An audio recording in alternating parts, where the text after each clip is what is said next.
First story is titled, Am I the a-hole for using my daughter's life kickstart money to pay for her child and refusing to give her any of her sisters to go to college? Long story short, the hubs and I have two daughters, one aged 21, one aged 18. We put $80,000 away for both of them in a life kickstarting fund. Basically a college fund, but not in one of those college funds only accounts, in case college wasn't something they wanted to do. Could be used for trade school, down payment on house, starting a business, etc. And when the oldest S13 would told them both, if they got pregnant before they left home, would be using their kickstart money to pay for the child so they could finish high school and not be SOL by having to drop out or something else bad. At 15, the older daughter got pregnant. We went after the father for child support, but his family doesn't have much. So the judge didn't award her and her son much. So, we had to use her kickstart fund to pay for her pregnancy and my grandsons. Well, just being alive. By the time she got out of high school, it was very nearly depleted, so she just asked for the rest in cash to get an apartment when she moved out at 19. My other daughter started college this year. Virtually, of course, but still, using her Kickstart Life Fund money, of course. I guess my older daughter thought we used all of both funds to pay for her and her child. Because once she found out her sister still had some, she started demanding some, so she could go to college too. When we said no, she accused us of playing favorites, and has basically gone no contact since early October. Did we mess up? Were my husband and I a-holes here? Edit. Yes, she had access to protection and the pill. I can't prove if she used them, but she had access. Also offered termination a few times, and she said no. Now for the top comments. Not the a-hole.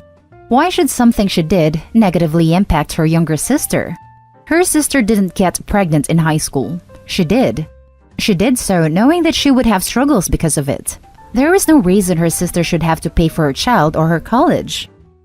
Exactly. Not the a-hole. You would be playing favorites if you gave her that money. Did she really expect you to give her all of that 160 grand for her having a baby? Your older daughter chose having a baby over college. Your younger daughter should not be punished for it. Not the a-hole. I honestly thought you were going somewhere else with this until the end. Of course, you don't have to take one daughter's money and give it to the other just because she got pregnant at 15. I'm in the same boat. My jaw dropped when I reached the last lines. This teen mom just automatically assumed her parents would give her all the money? How entitled. Not the a-hole. Her actions have consequences. Maybe, instead of letting her cash out to move out on her own, you should talk to her about a community college.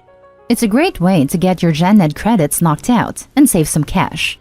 It's silly of her to think that her getting pregnant at such a young age meant that she would receive the money set aside for her sister's future on top of what you had for her.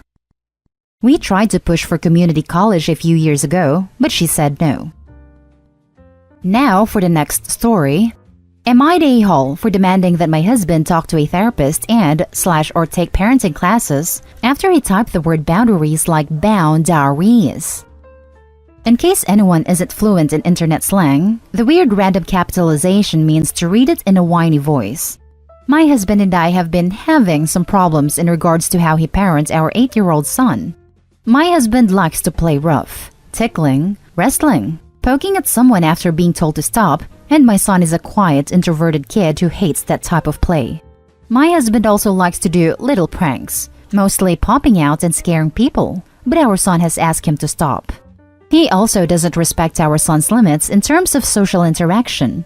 When we visit my in-laws, the house is very loud, the other kids play too hard, and our son does not enjoy it. He is asked to bring a Switch and play upstairs. My husband said his mom would freak out over how rude that was, so I tried to compromise on a book. My husband said no, and that it is his job to put him in uncomfortable decisions so he can grow. I think it hurts his feelings that our son doesn't like his grandparents, but I find them very difficult to like, so I can't blame him. My in-laws have complained, not in front of him, that our son is too weak and wimpy, and we are ruining him. I texted my husband the other day that I want to talk about our differences in parenting because I am not okay with him continuing to disregard boundaries. He replied that he has been depressed lately because of how joyless me and our son are, and he wrote back, but find we can talk about boundaries. I said that he sounds just like his crappy parents, and I am not okay with that. I said he needs to talk to a therapist because I can't make him see how important boundaries are, or maybe take parenting classes. Now he is really mad at me and feels like I am saying he is totally horrible and the worst father. Edit. A lot of people seem to think that this is toxic masculinity, but I'm not sure because my husband and his 3 sisters were raised like this, and my mother-in-law is the most vocal about disliking serious and sensitive people, so I do think he would be the same if we had a daughter. Now for the top comments. Not the a-hole. It sounds like the straw that broke the camel's back, and he does need to learn boundaries if his 8-year-old son has repeatedly asked him to stop pranking him, and your husband, 1, refuses to stop harassing his child, and 2, is now whining about how he's depressed because he isn't allowed to harass his child. His joy in life should not come from tormenting his son. He also needs to realize that respecting his child's boundaries will result in his child being raised to respect other people's boundaries, which is a win-win for society. Not the a-hole. He is being a horrible father. If the only way he can find joy in parenting is by making his child uncomfortable for his own amusement, or even out of some misguided sense that demanding the kid tough it out in purely optional, supposedly fun social situations where no one's prepared to make even the slightest accommodation for him builds character. Stand your ground. This can't continue. And if he keeps digging in his heels, go to counseling yourself to figure out what your next steps are. Because if things don't change, not only will your son have nothing to do with dad as soon as he's old enough, he may well blame you for not doing enough to protect him. He sounds like the sort of guy who has found he can get away with anything, no matter how destructive, if he frames it as a practical joke. C.S. Lewis. And is thus the sort of person no one wants to be around. Not the a-hole. Your husband is bullying your kid, refusing to admit that, putting the blame on you and your son, and ridiculing you too for it. So yes, he is horrible and a bad father. Yep, and I'd take it one step farther. He's being a horrible husband for putting his parents' ideals over his wife's genuine outreach. The next story is titled, Am I the a-hole? I said, not my problem, to my ex's mom when she implied he is dying. My ex and I broke up 3 years ago. To be honest, the severance of the relationship wasn't amicable. We tried communicating a few months after, because they said that's what adults do, but I realized he wasn't in a good place, so I went no contact from then on. He was diagnosed with a brain tumor, so everyone, his friends and family mostly, thought the breakup wouldn't push through. Kinda how some make a baby to save the marriage, I suppose. But there were just so many underlying issues in our relationship that a sympathy over a tumor can't fix. So yes, 3 years ago, I am the a-hole because at the height of the surgery, the post-surgery treatment, and the therapy, I still broke up with him. I am the a-hole because I didn't want my life saddled with the biggest man-child I ever met. Tumor aside, this was one of my chief issues with him. So fast forward to today, I received a message from his mother. It started with the usual "How are yous and how's everyone?" Then came the request. Since we're still friends on Facebook, she kept seeing all my posts about the traveling, the motorcycle rides, the quaint restos, the art workshops, basically me just having a life. The mother is asking if I'd be so kind as to bring his son, my ex, along on these adventures because she fears he hasn't long to live, and that she wants his son's life to have some color again. This won't fly because A, I have a fiancé. I'm pretty sure the idea won't sit well with him, that there will now be a third person in our little adventures. B, just thinking of the setup that I have to pick up my ex, bring him along, pay for his food, then take him back to his place is a nightmare that I don't want to revisit. So I told his mother, sorry, but no, and just stated reason A, and that I wanted to respect my fiancé. The mother tried insisting, and even asked if I didn't care if her son has become an invalid and can't do much. He now walks with a cane and apparently needs help constantly. So for the third time in this post, I might be the a-hole because I gave another firm no. Told her it wasn't my obligation, nor my problem, to fulfill anything that's lacking in his son's life. Now I'm getting messages from his family, how I'm such a selfish witch that couldn't spare a bit for a dying person. Am I the a-hole? Edit 1. Okay, wow, I am overwhelmed with all of your responses. Thank you very much. Since many of you are asking about why I was even asked by the mom, when we were still together, I usually paid for things because of the disparity in our income.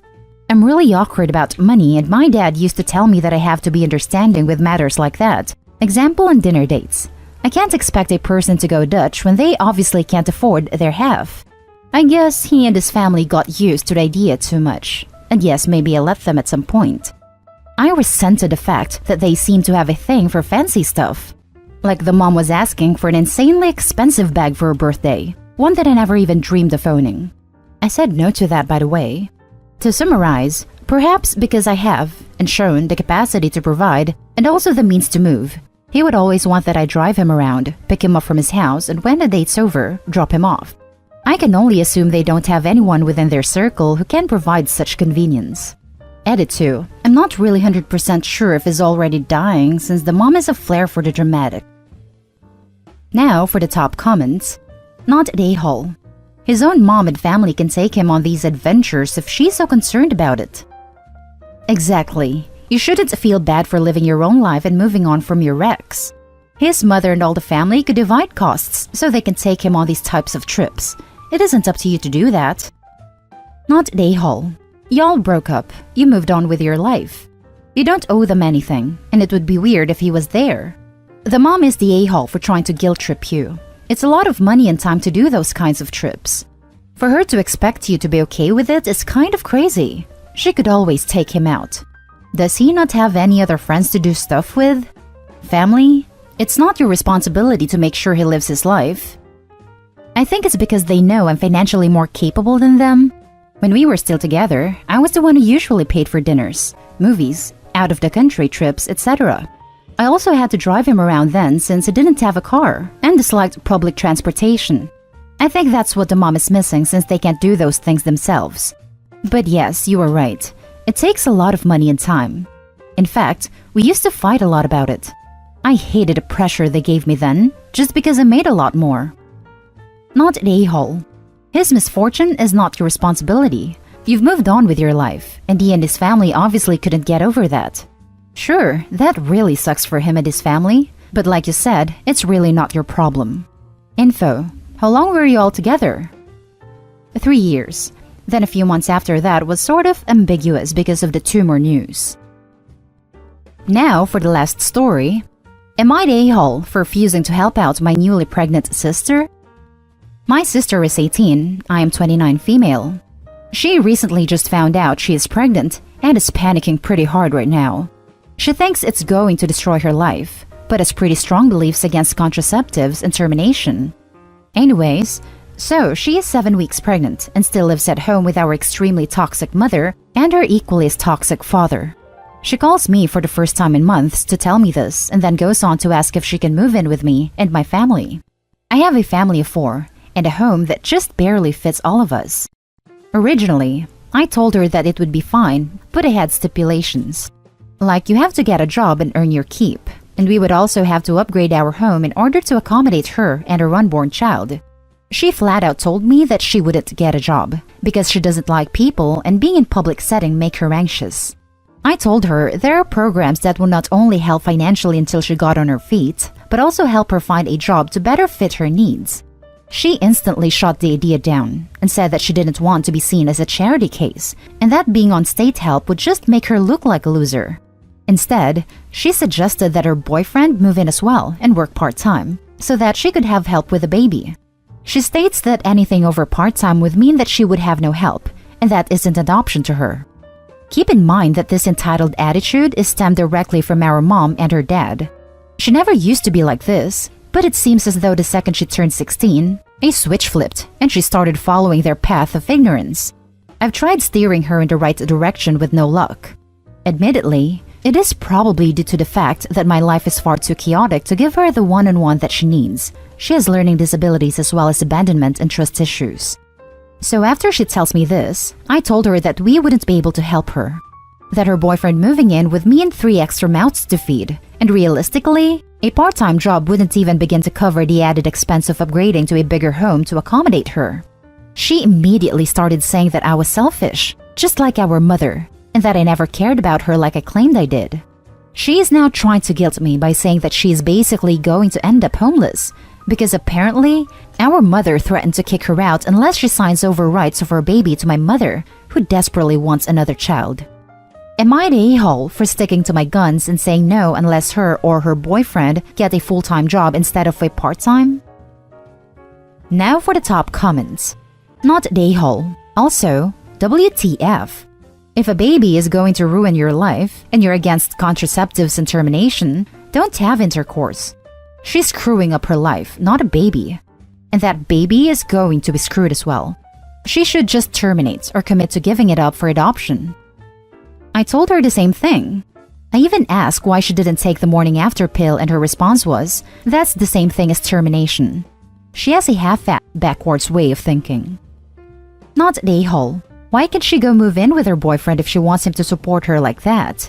She could also get a job in childcare herself. Not much interaction with adults. If she can't handle that, she probably can't handle a baby then. I asked her that, and apparently where he still lives at home with his parents, it's not an option. God, no, not the a-hole. Saying no is the best thing you could have done here. She thinks it's going to destroy her life but has pretty strong beliefs against contraceptives and termination. Too bad she doesn't have such strong feelings about the consequences of copulation. She is being belligerently ignorant at every level. She's got all sorts of entitled opinions and demands, and if you let her and her boyfriend move in, it would be an absolute disaster, and I could see this destroying your marriage. She made a big girl decision to have unprotected action. Let her deal with the big girl consequences. Nothing you do is going to change her attitude or make her less lazy and entitled. She is not your responsibility. And that's the end of this video, folks. As always, leave a comment and hit like and subscribe. And if you want more of this content, turn your notification on to get updated on the latest videos. And I'll catch you with the next one. Stay safe.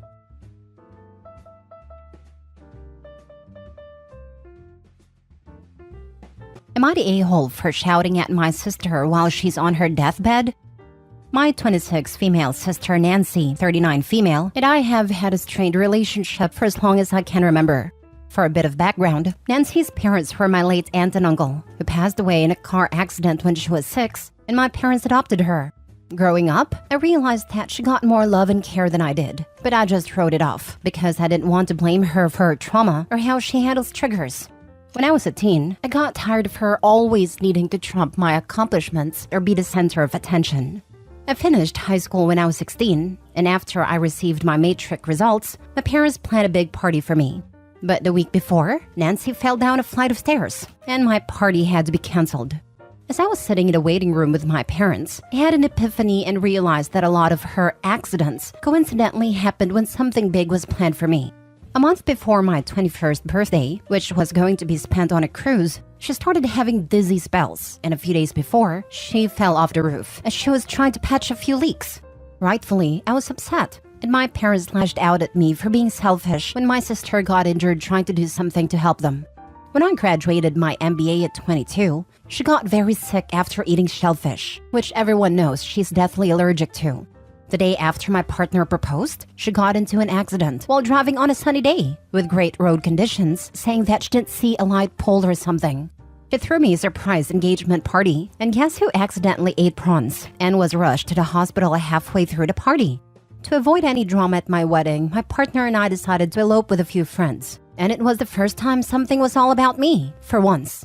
My parents were bitter about not being part of wedding celebrations, so we planned a reception type thing for friends and family on our second anniversary. My dad will walk me down the aisle, and my mom will do the something old thing, etc. They had been buzzing with excitement and looking forward to the wedding. The event is this coming weekend, and guests have already started flying in, as they want to celebrate the whole week and treat it as a reunion of sorts. But like every other big moment of my life, I am writing this post sitting in a hospital waiting room because Nancy apparently had a big psychotic break because her boyfriend dumped her in February. So there is a psychiatrist admitting her for 21 days as he believes she's a danger to herself.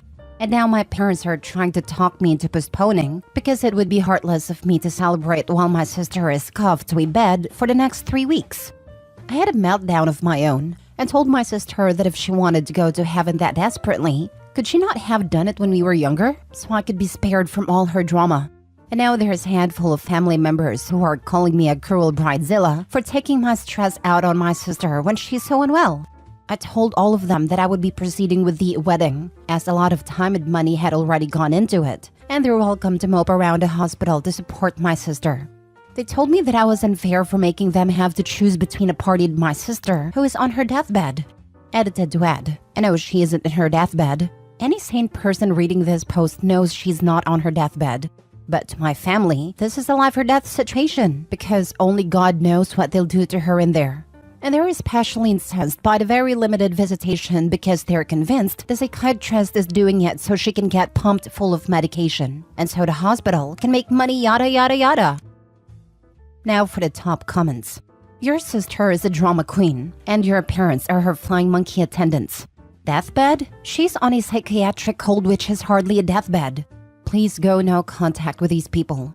Who knows what antics she will pull when you are in labor trying to deliver your first child. Not the a-hole. Oh, I gave birth in March last year, and that time, she fainted in the delivery room, and I got a smack from my dad for allowing her to see something so gruesome when I know she's fragile. Just typing that out made me laugh a bit, because it's just so unfathomable. Your dad blamed you for giving birth and traumatizing your adult sister? OMG. I swear. I had initially asked them not to be at a hospital, but they showed up, and I was honestly too tired to deal with the fallout, so I let them keep me company. When I was pushing, she first started gagging and my nurse, God bless her soul, told her to leave the room. And she fainted outside and all hell broke loose because I apparently did that on purpose. The nurse kicked all of them out and things went smoothly, but my son's birth will forever be tainted by that mess. Next story. Am I the a-hole for not inviting my sister to my wedding because she cried rape on my fiancé? This might be long, but I apologize. My sister Ellie has issues. Not sure which issues, as she's never seen a doctor or been diagnosed. But my sister has always had a need to be the center of attention. When she was in middle school, she harmed herself to look like she got jumped at school. Freshman year of high school, she put herself in the hospital for stabbing herself in the arm several times with scissors because my parents grounded her. These are just some of the many psychotic things my sister has done. Well, in junior year, my sister cried on this guy John. We believed her. Then when my dad showed up at John's house and the police were called, my sister admitted she was lying, admitted she had a big crush on John and he rejected her. 7 years later, John and I worked together. We fell in love and we had our first child 6 months ago, and our wedding is scheduled for December. As our date approached, my sister reached out and told me she still didn't get her invite. I told her I wasn't comfortable having her at my wedding. We don't see her much because of what she did. She said that was unfair and she couldn't miss her sister's wedding. And I said that was perfectly fair, especially since her past with John. She said that wasn't fair of me to hold that over her head since it was so many years ago and that she was family and she deserved to go. I told her that wouldn't be happening and said I was sorry. She then called my mom, who called me, trying to persuade me to let my sister go because it's not her fault she has issues. I refused. My sister then called me hysterically, accusing me of stealing the life she always wanted and saying how sorry she was and begging me to go. I hung up. Am I the a-hole?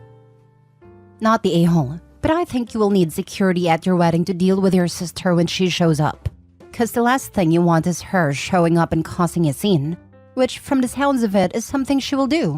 Let your mother know if she keeps up her BS. She may not have any contact with any future children that you have. Sorry about what has gone on, but you need to stand your ground.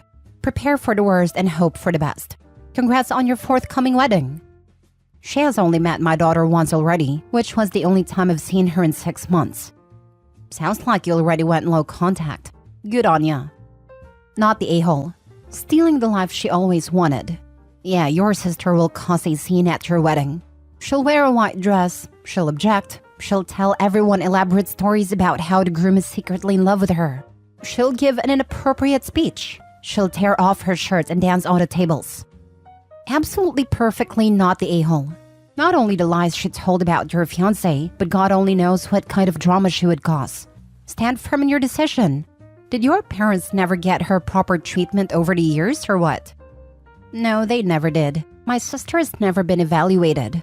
My sister had been in the hospital 5 times throughout high school for harming herself, and the hospital had child services come out. And they tried to persuade my parents to have her evaluated, in which my parents agreed but they never did. Even as an adult, she's acted out aggressively to herself. Next story. Am I the a-hole for uninviting my partner's family from our wedding? My partner and I recently became engaged. We plan on having about 40 guests, mostly from his side, as I only have one living relative, whereas it comes from a large family. I set up a wedding website last night, and on it I gave our registry with a link to our wish list from an online store for inspiration. The wish list had a whole bunch of household items, kettles, toasters, etc., ranging in price with all of them coming in at under $50. The cheapest item on it was a set of ceramic measuring spoons at $15. The most expensive was a porcelain dinner set at $49. When I asked my partner to look through everything on the website, he told me that his extended family members won't be expecting to give us any gifts at our wedding. He said that at most, we might get a bottle of wine from somebody. I don't even drink alcohol, but that we would not get anything from his aunts, uncles, cousins, etc. So doing a registry is a bit much, given nobody's going to look at it. I was absolutely shocked. I think it is the height of bad manners to attend a party, whether it's a wedding or a birthday or whatnot, and not bring a gift of some sort. I cannot imagine going to an event someone has organized for me, eating a 3-course meal they've paid for, dancing to a DJ they've paid for, drinking the drinks they've paid for, and not even bothering to buy them a $15 kettle. I think it's extremely entitled and lacking in any class. I know that if someone came to the wedding and did not give a gift, I would find it deeply disrespectful, and it would sour the whole event for me. So I told him if any of his relatives cannot be bothered to bring a gift to the wedding, then I would rather they not attend at all. I told him I'm not happy paying to entertain someone who can't even show the good manners to offer a token thank you on the day. For me, it's not about the gifts. We already have a perfectly fine toaster, etc. It's about the principle of showing thanks for time, money, effort, etc. spent on giving everyone a good time. My partner thinks I am overreacting and acting like a diva bride, that it is perfectly fine for his relatives to give us nothing on our wedding day, and that I need to stop getting my ideas on what weddings look like from social media. To be clear, his relatives are all local, so there are no associated costs like travel, accommodation, etc. to attending the wedding. They have a spare couple of dollars to buy a measuring jug or whatever. Our wedding, while small, will see all guests receive a free 3-course meal, drinks, disco, and ride home at the end of the night. So, they will all be fully looked after. Am I the a-hole for telling my partner that if his extended family have no intention of giving us a gift at our wedding, then I would rather they don't attend? You're the a-hole. You're not spending that money on them, you're spending it on your wedding. Are you getting married for the gifts, or for the man you have chosen to spend the rest of your life with? How do you think it will affect future relationships with his family if you pull this entitled stunt literally right out of the gates of the marriage? You have chosen this to be your hill, and I fear that you will not make it out. Miss Manners and other advice columnists would agree that you're the a-hole. You are celebrating your union, not collecting entrance fee. It may be disappointing should people choose not to give a token gift, but please don't keep score and turn vindictive. Disinviting them sours all relationships moving forward. No one is actively plotting to disrespect you. So put on a happy face in what should be one of the happiest days of your life. Be generous of spirit and let it go. Why don't you just not have a wedding and elope? Don't waste your money for others to have a good time. If they want to celebrate your marriage, then they can hold a party. If not, just celebrate with your fiancé. But then she wouldn't get any gifts at all.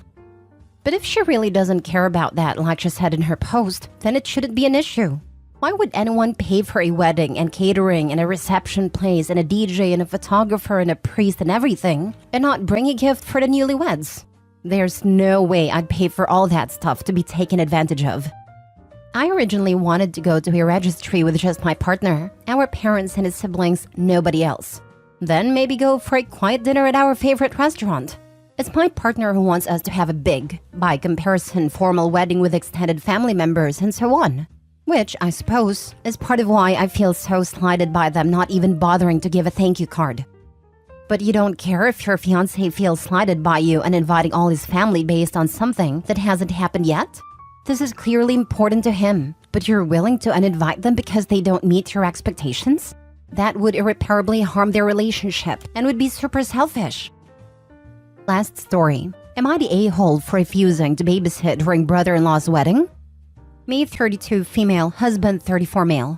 2 weeks before our 2018 wedding, brother-in-law got drunk during hubby's stag do. Brother-in-law and 2 cousins shared group texts with everyone at a party about me, which were extremely offensive, resulting in an argument between husband and brother-in-law. No one ever apologized. In-laws covered for those involved, said I overreacted. It was just British humor. These comments mocked my appearance, non-Brit accent, family and health issues. I basically ignored everyone from that point on, always polite but distant, and made no attempts at friendship. At Christmas, we announced our pregnancy and due date of August. At the same time, brother-in-law/future sister-in-law announced their wedding date and venue for October 2023. The location is 2 hours from our house. A few days later, mother-in-law asks if I had looked at venue online, which I had. The venue caters to kid-free events. I said to mother-in-law that it looks lovely, but I was concerned about kid-free element and distance from our house since weddings are an all-day thing. Mother-in-law says, "Oh, they're not having a kid-free wedding." We got an invitation in the mail. It's kid-free, which is okay with us. With the invitation was a note which read, "At request of mother-in-law/father-in-law, they have reserved a guest room at the venue for us the night of wedding." We politely replied to RSVP saying we wouldn't be attending because we couldn't leave our baby overnight as we have no one we feel comfortable leaving him with. He'll only be 7 weeks. I have no family in the UK. Hubby's family will be at wedding, and hubby said he won't go if baby and I aren't going. Next day, mother-in-law/father-in-law call upset we aren't attending and say I could spend a day in the room during the wedding because it would look bad if hubby's not there. Hubby told them that was ridiculous to expect me to spend a day in a hotel room with my infant. My father-in-law argued that several cousins had small children and were still attending, but we stood firm. 1 week later, father-in-law announces that a cousin's friend has agreed to watch all the family's kids. 6 kids under 4-year-old, plus our 7-year-old in our home during wedding, since it's closest to venue. We politely declined and explained I just had a C-section 8 days ago. I'm also not leaving my then-be 7-week-old overnight with one stranger and a group of 6 kids. We thought that was the end of it, but 3 days ago got a message from one of the cousins asking to call about wedding. I showed it to hubby, and we forgot about it until yesterday. Cousin's wife called wanting to know what items she should bring for her daughter. Turns out, father-in-law and brother-in-law told family that we aren't attending to keep all the cousins' children. I was mad and told her that was not true. I wasn't running an overnight drop-in service for a bunch of people who didn't even like me. And now in-laws are saying my refusal is embarrassing and makes them and brother-in-law look bad. Brother-in-law is called repeatedly. Several group text participants have left messages to chat. My husband and some family is on our side, but others feel like I'm being petty and holding a grudge to ruin brother-in-law's wedding. So am I the a-hole? Not the a-hole, but be prepared they will leave their kids at your doorstep the day of. Don't be home. Plan a trip with your baby and husband. Your husband is doing the only thing that he should do, and that's not going to that wedding. Especially since his family keep disrespecting you, his wife. The sheer audacity. This is genius. Overnight at a hotel nearby and put your phones on Do Not Disturb. Make sure you leave 2 days before the wedding or more. They will try to corner you into accepting. Screw them. Just park the cars down the street and close the blinds so they think you are not home. They just expect you to take care of 6 other kids when you have a new baby and have recently had surgery. They didn't even ask. Not the a-hole. That's why I was so mad. Adding to that, 3 of the 6 kids I've never even seen because they live 8 hours away and only met the parents one time, so it feels really awkward. And 6 little kids bringing who knows what germs from daycare, etc. to your home with your 7-week-old baby.